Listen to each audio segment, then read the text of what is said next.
Hello, and welcome to the Professional Pivot. I'm your host, Maggie Ruby, and I would like to thank you all for joining us. I would also like to take a moment and introduce once again our special guest, Todd Nakasone, who is a former colleague that I had the privilege of partnering with at Warner Brothers and Time Warner, who now leads a talent acquisition team of his own at a major entertainment company. Welcome, Todd. Hey, Maggie, very excited to be back with you and continue our conversation from our last episode. Absolutely. I'm excited to pick up where we left off. As I mentioned last time, we are always very excited about the podcast topics we share with you. But this three-part series is truly close to our hearts and not just focused on career advice. With that said, we shared that we are calling this three-part series the Game Changer Series, and we will be focusing on elements of building world-class internal executive search functions.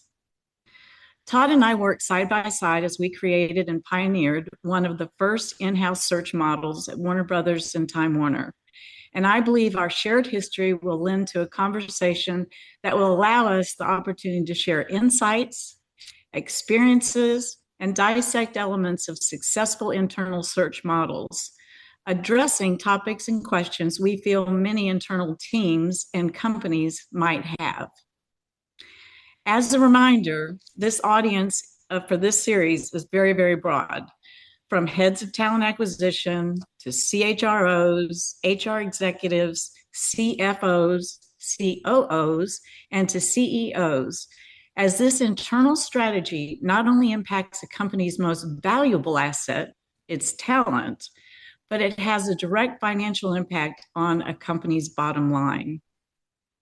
So quickly, as a recap, our last episode, part one, focused on building a search model from a blank piece of paper, drawing from Warner Brothers and Time Warner experiences. Today's episode, part two, will be focused on re-engineering a function that already exists, drawing from IBM experiences, where the challenge wasn't a blank canvas, but a model that existed, a talented team already in play, with a tremendous opportunity for enhancements and scalability. Part three, we are calling the playbook, which will drop next Tuesday. I believe this episode will tie everything together very nicely as we will focus on the universal keys to success, the tools, the metrics, and the mindset that separates a long-term successful world-class internal executive search function from one that might get defunded in a year or two. So with that said, welcome to the Game Changer series. Todd, are you ready to dive back into my world? Yes, absolutely. So let's dive into part two of three, reengineering an existing function, the IBM story. So Maggie, last time you shared with us how Warner Brothers and Time Warner, you're essentially building from a blank piece of paper. I think you said you're building the airplane in mid-flight, which is a great line.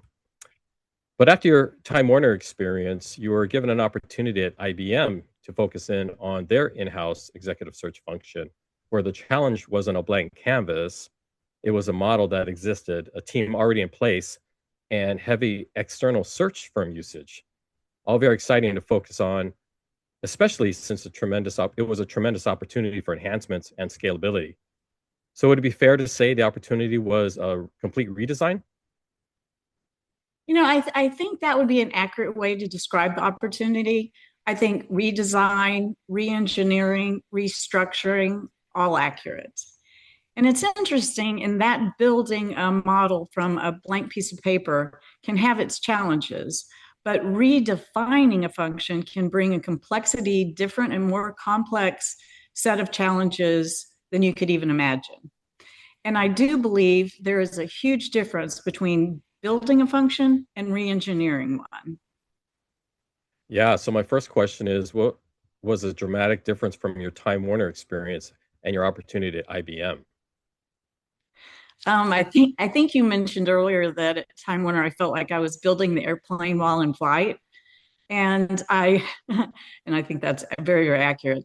I think my experience at IBM could be best described as trying to turn a cruise ship at the speed of a powerboat. And that's primarily because of size, scope, and scale of IBM and how heavily matrixed it is. So, just to put things in perspective a little bit, Time Warner, at the time I was there, was the world's largest media and entertainment company, $44 billion in revenue, 8 global divisions, 96,000 employees, and over 85 countries. Still nothing to sneeze at.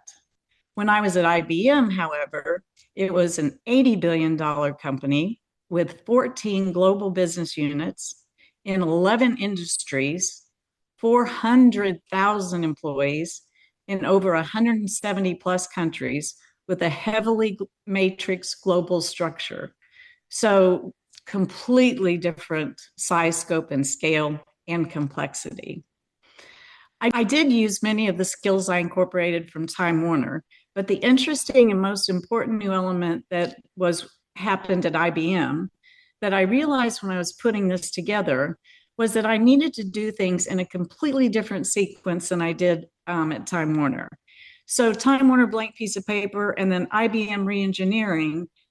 IBM really required a different sequence of events that was driven, I think, primarily because of the company structure, size, and its global nature as well as its culture. And interesting, I think more companies have existing teams, possibly all structured very differently rather than a brand new build out from scratch. So, a very helpful element at IBM is that it has some of the most extraordinary, talented executives that have very long tenure and history with the company. So, for example, when I would be meeting with people on one, having my initial one-on-ones and doing my meets and greets, I would say, "Well, how long have you been with IBM?" And I often would get answers like this: "Well, I've been with the company 35 years. I have I've been in 15 different roles, and I've worked in 4 different countries." I mean, it was extraordinary. And I think part of that speaks highly about IBM is people don't stay that long if they don't have great experiences. And IBM is also interesting in the sense that it utilizes internal moves. So people move around the organization a lot. And I think with that, it creates new opportunities to get exposure to different types of the business, which is also another reason that you would continue your career long term with IBM. So it was just a fascinating difference in terms of companies and cultures. And the one thing that was great about the tenure of these individuals and executives that I was speaking with is that all of them had such great institutional knowledge that was just completely invaluable to me as I was gathering company information in order to put this new model together. Yeah, I would agree. Having existing teams is typically what's the case for, talent acquisition leaders. They're not starting from zero. Do they have something that's supposed to be doing executive search, but it's not really working? So when you mentioned when you joined, did you do things out of sequence compared to your time at Time Warner? Yeah, I definitely did. And I can unpack that for you for a little bit further if that would be helpful. At IBM, I was fortunate enough to be part of an impressive CHRO's team. Her name was Diane Gearson, who ran HR. And she sent out a note when I first started introducing me to all of HR as well as to the presidents of each of the business units and shared my focus, which really helped set the stage for me as I move forward with my initial meetings with executives. And the first and most critical thing I needed to do was go on a listen and learn tour. And it was critical to understand the businesses, the key business drivers going forward, as that would make an important difference in knowing what the workforce planning initiatives would be, as well as putting together the right infrastructure to support those business objectives. And then I would wrap up every one of those one on ones with the following 2 questions. I would ask what they thought was working as it relates to recruitment and what could be done better. And everyone was so gracious and had so much history to share. And that was just incredible information that helped me put together and start formulating what the foundation and the new infrastructure was going to look like so that we could address those areas of opportunity. So, again, this is an investment of time that I can't put a price tag on. And instead of having a pitch going in, like I did at Time Warner when I did my first listen and learn tour at Time Warner, it was more like sharing an overview of what I was hoping to be able to accomplish, tying that into the CHRO's note that she had sent out when I first joined to ensure IBM got the best of the best talent that would support the transformation IBM was embarking on.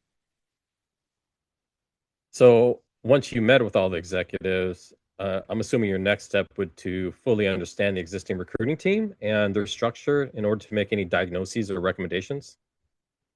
Todd, you're spot on with that one. So the next thing that I did was I had conversations, one-on-ones with each of the team members to get to know them, understand their backgrounds, their areas of expertise, and then it was important for me to learn from them as well what they thought was working and what they thought wasn't working. And again, another smart investment in time was important as it built trust and relationships that were going to be critical going forward. And then when the new model was rolled out, they understood and had played a part in it. And then after that, I did the data analysis. I pulled exactly the same information that I pulled from Time Warner, which we itemized in last week's part one. And based on the one-on-ones that I had and the data that I collected, I then needed to build a new organizational structure to support the new strategy. So based on the analysis, I decided to do the search piece geographically, as IBM was just so global. So I structured it so I had an executive search team that focused on Canada and North America, EMEA, APAC, and LATAM. And then the other functions that were important as part of the foundation and the infrastructure for the model were going to be centralized functions. And now this is the tricky bit. It was very important for me to protect the existing team without jeopardizing the integrity of the new model. So I needed to put the right people in the right areas of expertise. And in many cases, based on the one-on-one conversations that I had with them, many of them I moved into new areas within the search model. And one example that comes to mind is that I was on one of my one-on-ones, I was speaking to a very talented individual that had been conducting executive searches, but also heavily managing search firms. And during my conversation with her, I learned that she had an incredible research background. So I moved her to the new research function, and she knocked it out of the park. It was so impressive. And it was really capitalizing on her skills. And she enjoyed it that much more as well. So it was a big win across the board. So this is the formula that I used based on the one-on-ones that I had with them at the very, very beginning. And then part of the, like, what was working and what wasn't working, one statistic that was dramatically different that I did not deal with at Time Warner was the compensation structure and the incentive for the recruiters. So I worked with an incredible woman in the executive comp department who did a comp modeling plan for me, which was going to be a very critical component within my new business plan.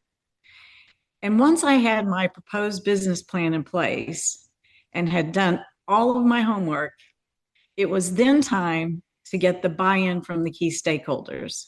Again, completely out of sequence from Time Warner. But part of the reason that it was important to get the buy-in at that point is that with the culture of IBM, they're very smart and ask incredible questions.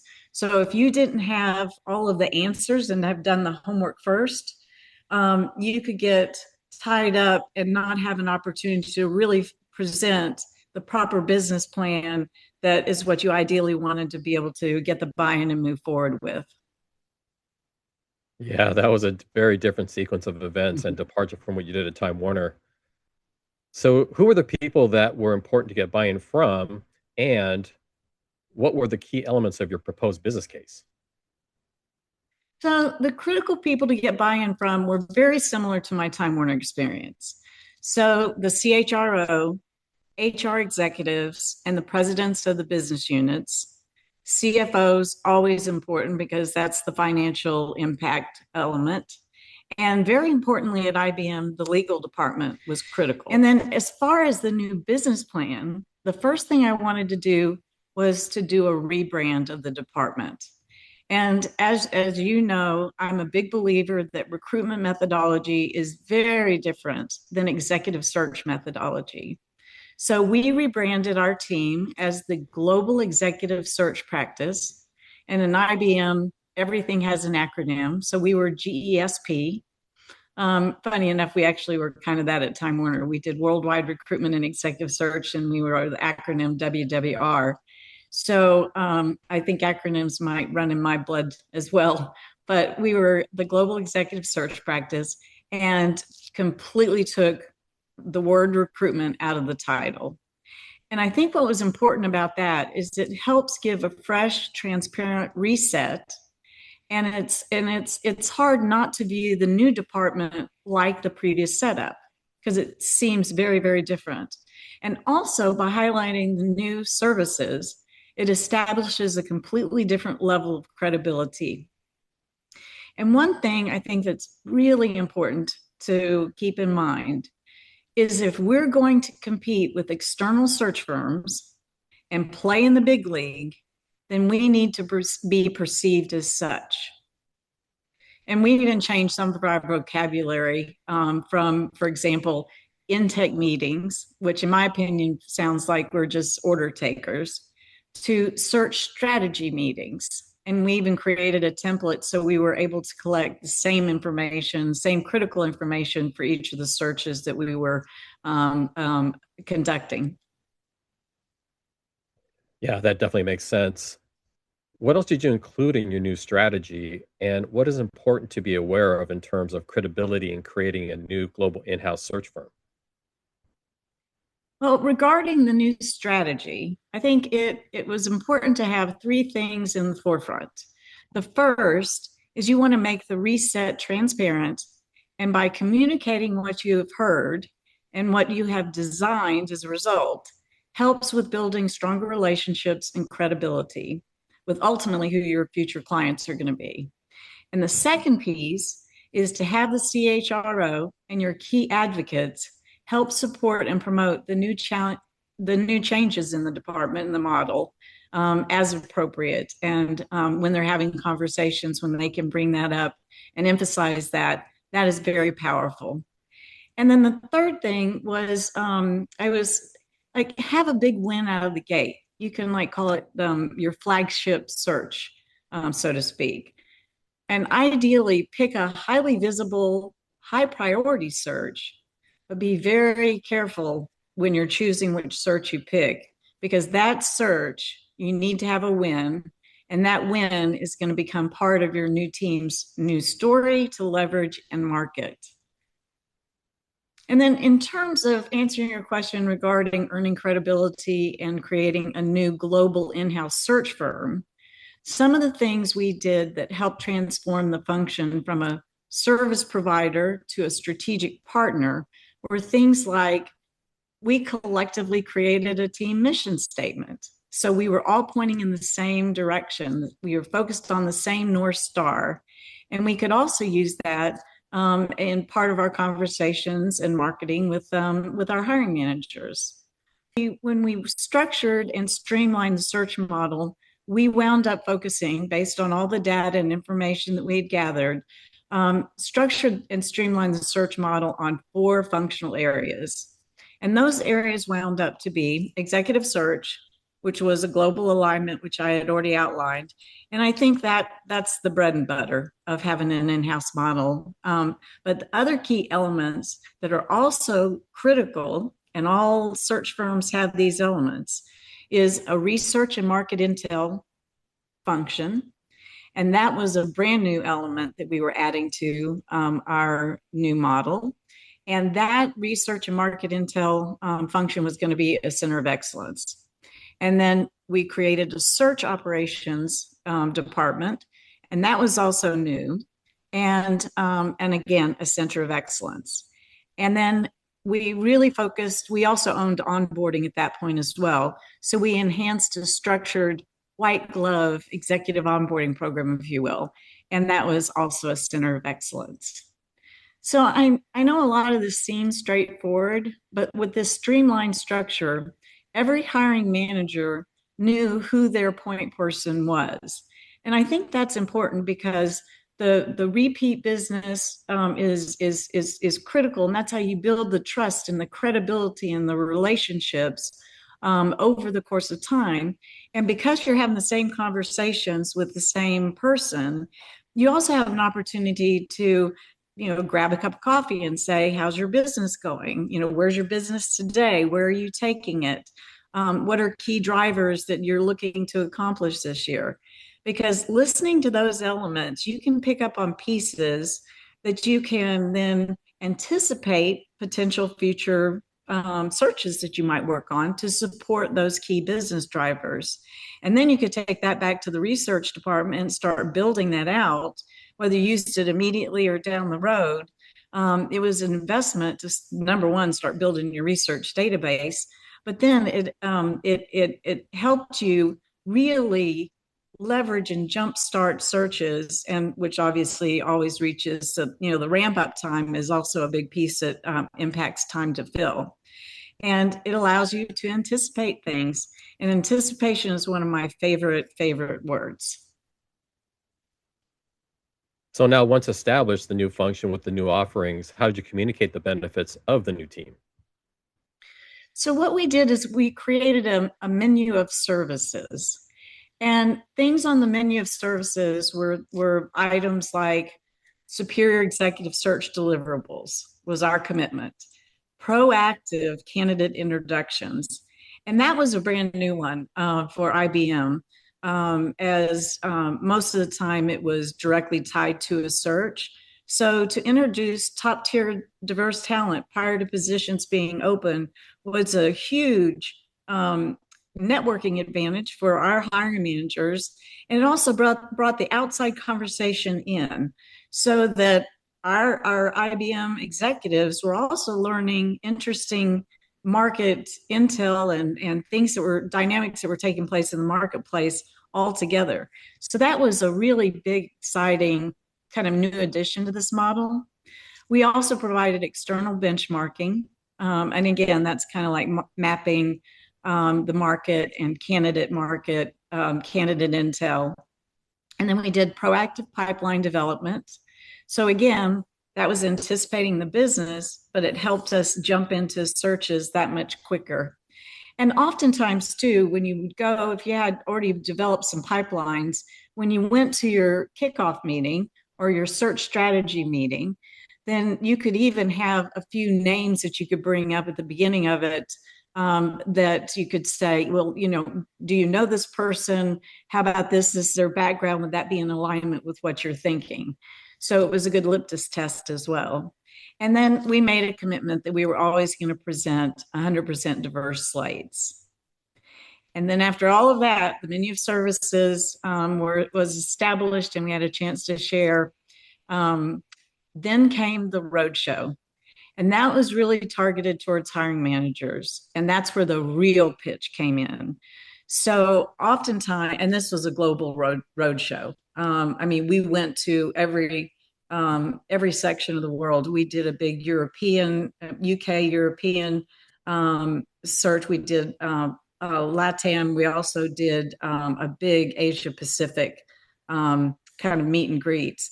And what's interesting is because we were a new function, it was very, very important for us to get out there, meet people, and be able to talk about it. So that's where, and I call it a pitch because that really was a road show and a big sales pitch at that point. Can you unpack the highlights of your marketing strategy and pitch? I assume you're talking about your enhancement of strategic deliverables. Yes. So, and exactly. So, some of the highlights that we were, kind of honing in on and talking about, improved quality of hires. And we were always able to give, because at this point we now had searches under our belt in this new model so we could talk to the success of those. Hiring manager and candidate satisfaction. So we did boomerang surveys because that was very important to give the feedback. And that's also a good story to roll up to senior management so that you can talk about how you're improving the quality of deliverables and satisfaction of the hiring manager as well as candidate experience. And it's interesting with the candidate experience because if a candidate has a good experience, they might tell a few people. But if a candidate has a bad experience, they're going to tell everybody that they know. So it's very important for us to have, kind of a finger on the pulse of that. And that feedback was very important on both the hiring and the candidate side because it allowed us to make edits and improvements to the model as we went real time. And then we were able to discuss our reduced time to fill. And we talked about that a second ago with, proactive introductions and pipeline development and conversations anticipating the business needs. And then market intel was a big one. And this was big for most of the executives. And we had a new database, which I'm going to talk to you about in just a little bit, to put that information in. So we collected all this market intel. And it's interesting. So IBM had used search firms to do mappings and gather market intel. And when I moved into my office, there was a whole cabinet and it just had binders upon binders upon binders that were stacked with some incredible market intel that search firms had done, but they were just sitting there collecting dust because there was no database or any place to put them. So this was a big shift, but a big win. And then I think one thing that's very important is we talked about how this is a scalable search model that could grow and evolve with the business. Because what's so important is, and this happens to so many companies, they'll go in, they'll put an incredible, they'll do all the research and the analysis and have the conversations, they'll put this great model in place. And then what happens, it stays stagnant. And that model stays exactly the same. The business evolves, and then the model stays exactly the same. So it's not keeping up with the business needs and the new key business drivers that are very critical to stay on top of. So when you talk about a scalable model, what you want to do is almost do kind of a annual reassessment and grow your model because it's scalable because of the four functional areas, and grow your model to evolve with the business. And then drum roll, please. And last but certainly not least, cost savings. And I mentioned this with the Time Warner conversation, but remember to track everything. And one thing that I note, which I think is exciting, that speaks volumes to what we were able to accomplish, is when I joined IBM, the team that was in play when I joined was approximately 20. And when I left, the team was 62 based on our volume and successes. And that's a dramatic growth. And that was pretty much within a 2-year window. And what's nice is the company believed in us and therefore they invested in us. So it was a big win. So now with your internal IBM search model, would you be able to share some of your actual statistics and accomplishments? Who I'd be delighted to. So as I shared the Time Warner successes, I just want to reemphasize, and please remember that everything I'm about to proudly brag about are all collective successes from the great IBM Global Executive Search Team. So we successfully launched a new in-house business model for GESP, resulting in 868 hires in 2 years and achieved more than 101 million in cost savings. We launched a new global research and market intel function. I mentioned I was going to talk a little bit about that because this one was very extraordinary. So the new global research and market intel function, we created for the first time a new cloud database to support the research function, and we progressively utilized proprietary IBM AI capabilities. So you have to remember at the time we had Watson and Watson Health. And so we were really ahead of the game with utilizing AI in terms of our research capabilities and market intel. And we populated a blank database with over 20,000 top tier diverse pipelines. And then we provided company candidate intel and mappings of our key competitors, developed all new KPIs and SLAs. And one other one to share is we created a search operations team that leveraged enterprise-wide processes and platforms, contracts, and recruitment events, creating economies of scale and operational excellence. Okay, Maggie, last question.